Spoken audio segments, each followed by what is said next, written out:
Olá, pessoal. Bom, sou a Ludmilla, vou apresentar para vocês um pouquinho do nosso tema, que é sobre os cuidados da enfermagem ao paciente com aparelho engessado, que são dispositivos rígidos de imobilização externa que envolve uma região do corpo, de forma a manter em uma posição adequada.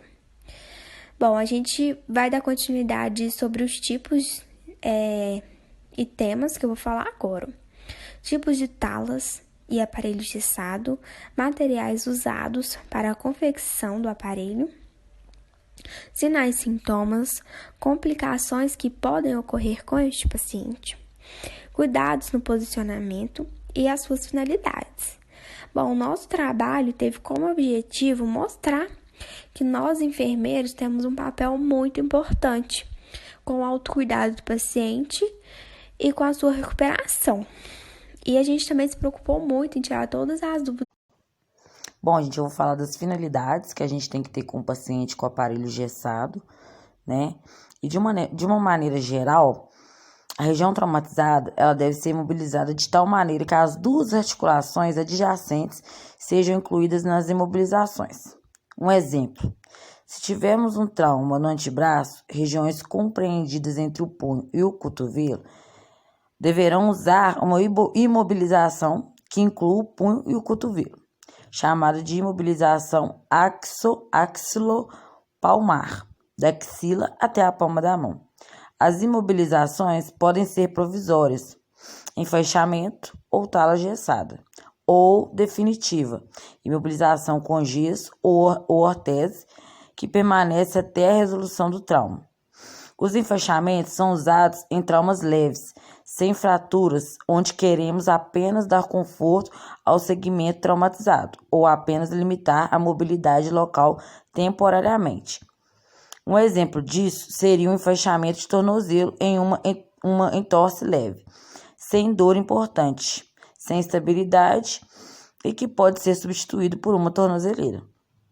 As talas engessadas são usadas para mobilizar o segmento nos primeiros dias de trauma mais importante, como lesões ligamentares e fraturas, pois na primeira semana o inchaço é grande.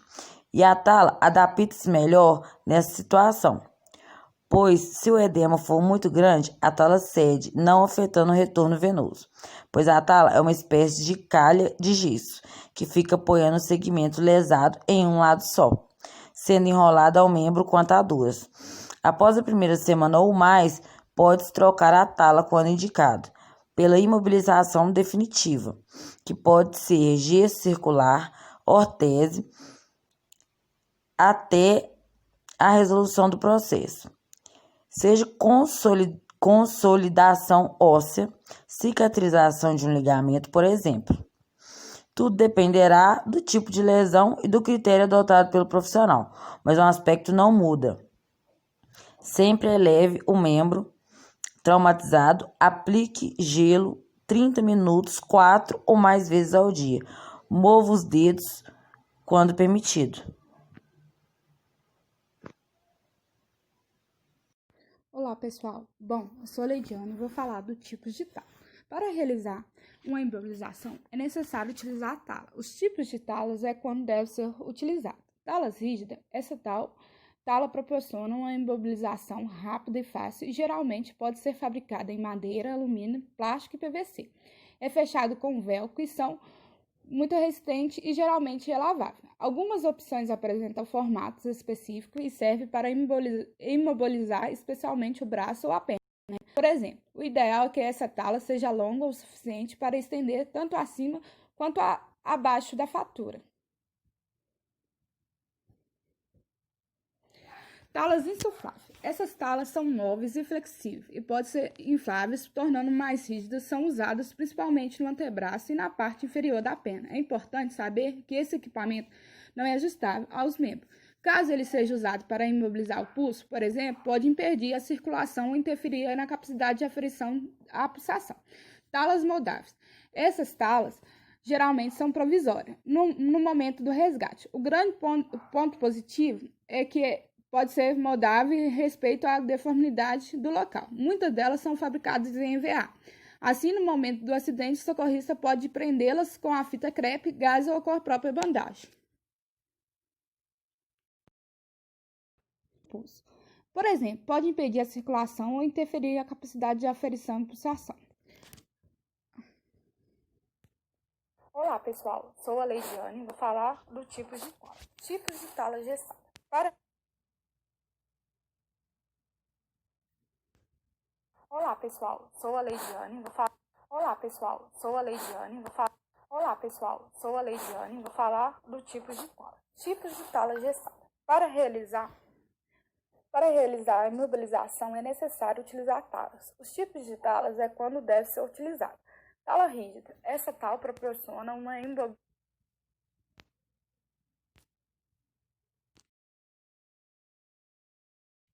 Então, agora eu vou falar sobre o aparelho gessado.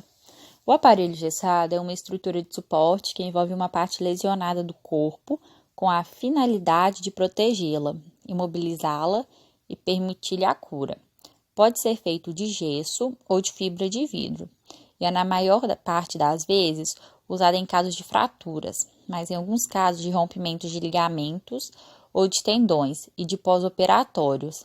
A fibra de vidro, apesar de mais cara, é mais leve, não suja tanto e dura mais. Como é colocado? O médico coloca inicialmente uma camada de proteção e acolchoamento sobre a área lesionada. O material que estará molhado será enrolado como uma bandagem sobre o acolchoamento e endurecerá em alguns minutos. Para ser removido é pelo médico, com uma serra especial para aparelho gessado. Essa serra é desenhada com a finalidade de não lesionar a pele do paciente. O aparelho gessado deve ser removido apenas pelo médico. Agora, o tempo que ele vai ser usado no paciente depende da lesão. Algumas lesões se curam dentro de poucas semanas, outra leva vários meses.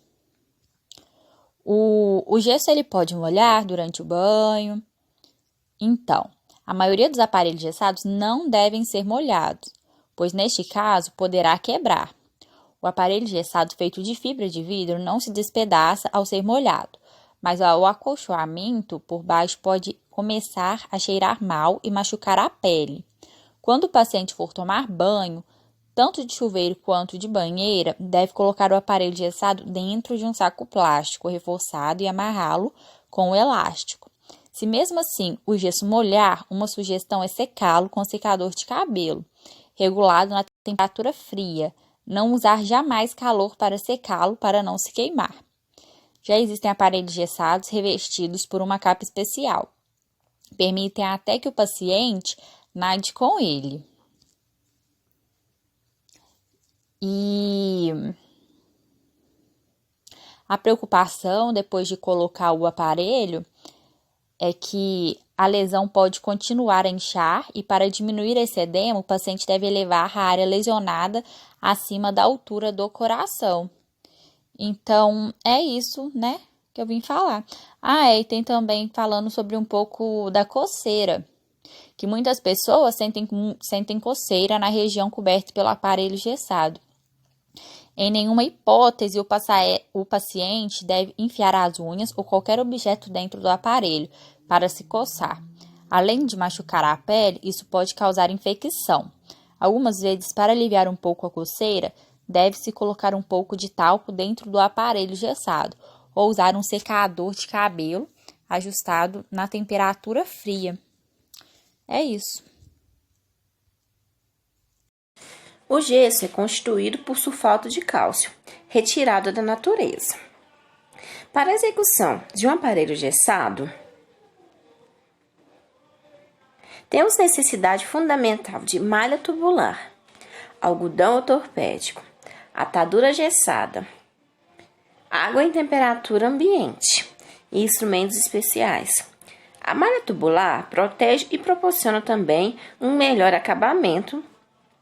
O algodão ortopédico deve ser colocado a nível de saliência óssea, em quantidade suficiente para evitar a compressão do membro. As ataduras gessadas existem de diversos tamanhos, que devem ser escolhidos em função da região a ser imobilizada. A água quente acelera a secagem do gesso. Vários instrumentos como tesoura, bisturi, serras elétricas, cortadores de gesso, etc., são utilizados tanto na confecção como na retirada dos aparelhos gessados.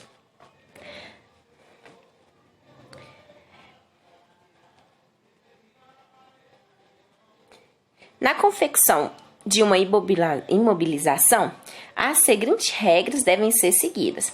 Escolher, antes de iniciar a imobilização, qual material vai usar, pois na prática tira-se de uma regra importante.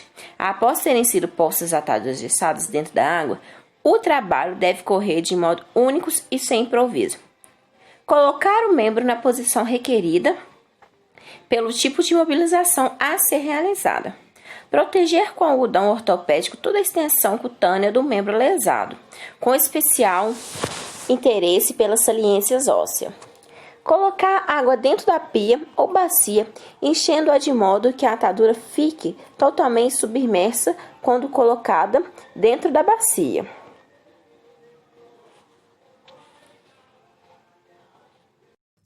Boa noite a todos. Vou falar um pouco sobre o posicionamento do paciente engessado. A gente sabe que a permanência contínua numa determinada posição por longo período de tempo pode ocasionar complicações. Também, mesmo que o material do gesso internamente seja revestido de algodão, nada impede que ocorra escaras, né? Que são as úlceras por pressão. E por medo, né, algum receio, o que possa ocasionar algum desconforto, alguma dor, até que possa cansar, né, o paciente fica com essa cisma, né, de estar mudando, fazendo essa mudança de decúbito, né.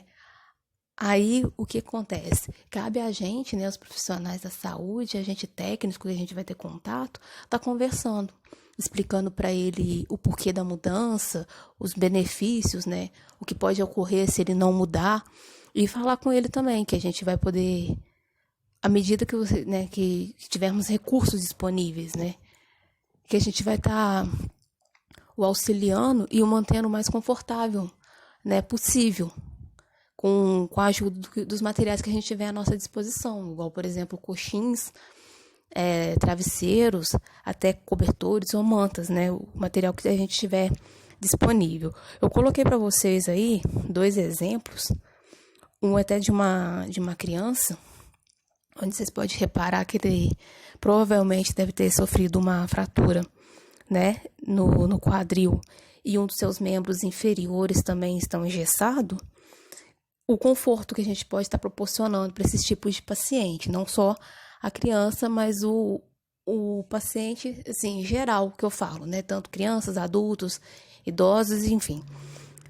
Vocês podem reparar que ele tem um travesseiro, né, sobre seu tronco, para te proporcionar um melhor conforto, e sobre o seu membro inferior, né, que a gente pode estar ajudando. A gente também pode estar auxiliando esse paciente a fazer a contração do músculo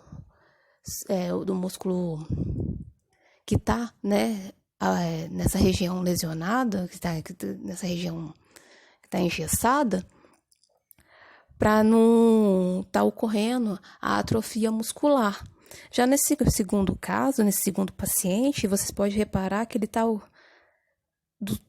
da cabeça até o tronco, da cabeça até a região abdominal engessada, né?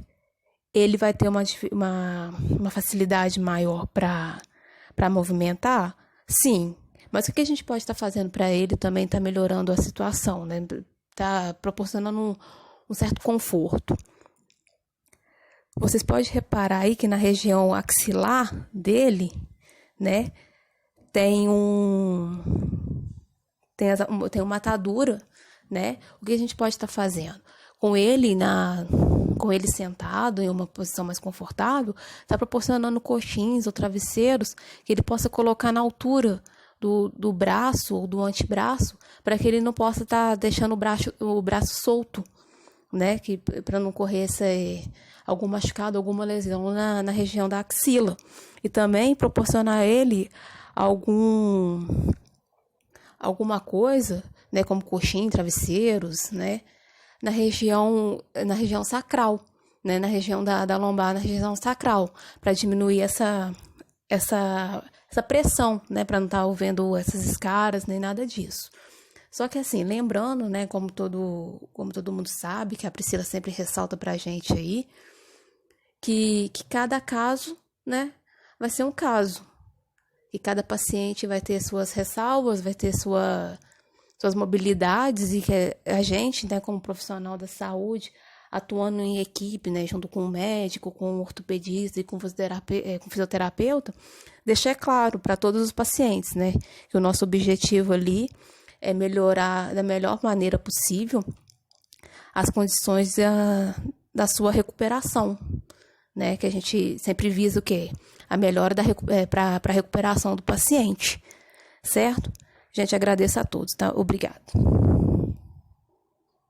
Até de uma criança, onde vocês podem reparar que ele provavelmente deve ter sofrido uma fratura, né? No quadril, e um dos seus membros inferiores também estão engessados, o conforto que a gente pode estar proporcionando para esses tipos de paciente, não só a criança, mas o paciente, assim, em geral, que eu falo, né? Tanto crianças, adultos, idosos, enfim.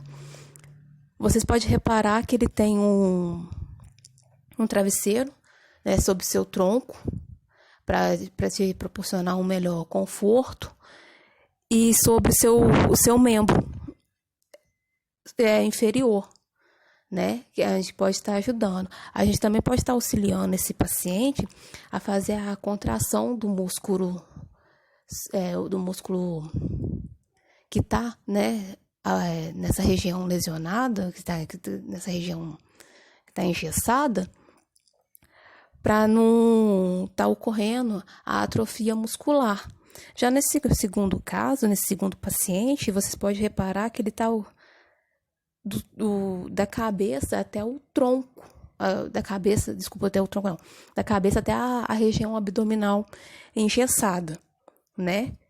Ele vai ter uma facilidade maior para movimentar? Sim. Mas o que a gente pode estar fazendo para ele também está melhorando a situação, né? Está proporcionando um certo conforto. Vocês podem reparar aí que na região axilar dele, né, tem uma atadura, né? O que a gente pode estar fazendo? Com ele sentado em uma posição mais confortável, está proporcionando coxins ou travesseiros que ele possa colocar na altura do braço ou do antebraço, para que ele não possa estar deixando o braço solto, né? Para não correr algum machucado, alguma lesão na região da axila. E também proporcionar a ele alguma coisa, né? Como coxim, travesseiros, né? Na região sacral, né? Na região da lombar, na região sacral, para diminuir essa pressão, né? Para não estar vendo essas escaras, nem nada disso. Só que assim, lembrando, né, como todo mundo sabe, que a Priscila sempre ressalta pra gente aí, que cada caso, né, vai ser um caso.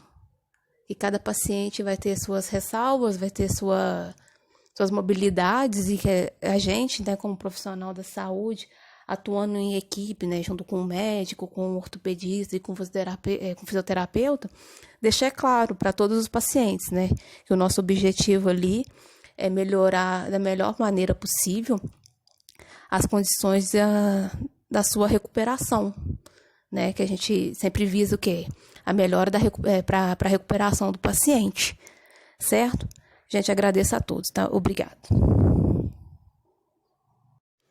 Vou falar aqui um pouquinho para vocês sobre a síndrome do gesso. O que é a síndrome, né? É uma condição na qual há aumento da pressão no interior do gesso, prejudicando o aporte de sangue para as estruturas localizadas dentro do mesmo. O local mais afetado é a panturrilha, mas também pode ocorrer em mãos, pés, braços, pernas e até nádegas. Em casos mais graves, ela pode resultar numa invalidez permanente do local e até uma necrose tecidual. Existem 2 tipos, que é a aguda, que trata-se de uma emergência médica, e tipicamente ela é decorrente de uma grave lesão. E se não for tratada, pode resultar em lesões musculares permanentes e em até destruição neurológica. E também tem a crônica, que é chamada de síndrome do compartimento por esforço. Não é uma emergência médica, normalmente ocorre por esforço. Os principais sinais e sintomas são aumento da pressão intracompartimental, dor progressiva do compartimento, especialmente quando o músculo afetado é estriado, cãibras, parestesia, palidez, paralisia, inchaço localizado. E as principais causas dessa síndrome é infusão de medicamentos ou punção arterial, fratura, compressão do membro por talas, trauma, queimadura e hemorragia.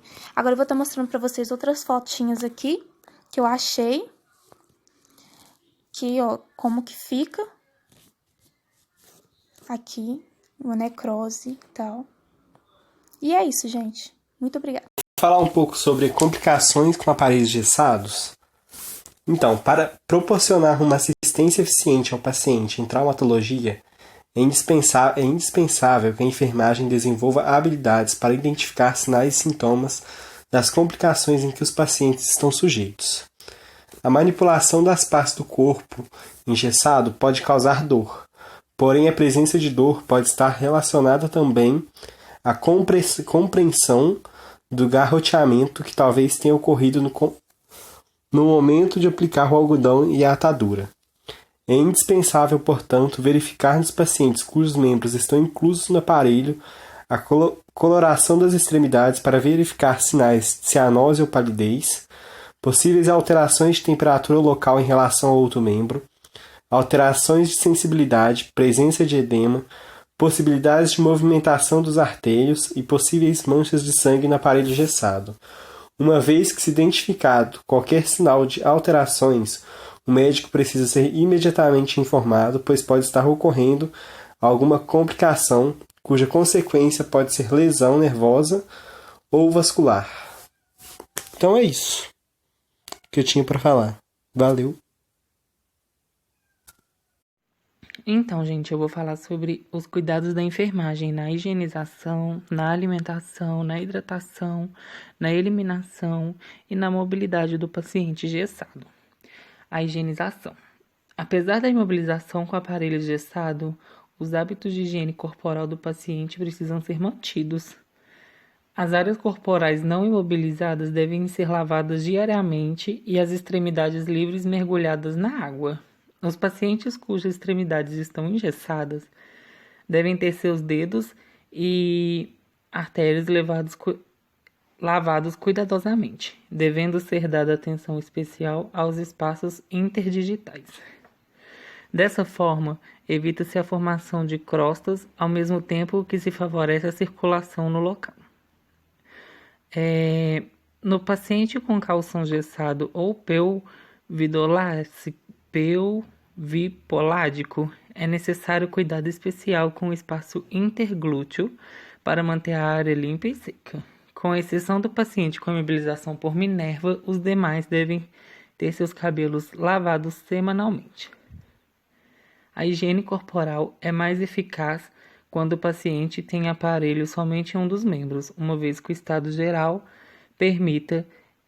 Ele poderá ser levado ao chuveiro desde que o aparelho engessado seja totalmente protegido com plástico, se for necessário, para oferecer-lhe mais segurança. Pode-se colocar uma cadeira no box do chuveiro para que ele permaneça sentado durante o banho. Agora eu vou falar da alimentação. A inclusão no cardápio de verduras, frutas e alimentos ricos em proteínas é importante para manter a taxa de nitrogênio, além de favorecer a eliminação intestinal. Aí, sobre a eliminação. Deve-se estar atenta para que o ritmo do funcionamento intestinal seja conservado dentro dos limites normais, além da adequação de alimentação e da adoção de posição mais apropriada. O enfermeiro deve ensinar o paciente a realizar exercícios respiratórios com os músculos abdominais, que também colaboram na eliminação do conteúdo intestinal. E agora a mobilidade, que é a movimentação. A incidência de osteoporose nos ossos de uma região que permanece imobilizada por longo tempo deve-se à descalcificação e desmineralização. Dentro das limitações impostas pela imobilização, o enfermeiro precisa aplicar algumas medidas preventivas relativas a essa complicação. Trata-se da mudança frequente de posição, a participação do paciente na sua higiene corporal, nas atividades de vestir-se, sentar, colocar ou retirar objetos da mesa e da cabeceira. Não deve ser considerado somente quando uma forma de torná-lo o mais independente possível. É algo mais importante. É a forma de mantê-lo ativo, contraindo e relaxando continuamente seus músculos e utilizando aos máximos suas articulações livres do aparelho engessado. É isso, gente. Obrigado.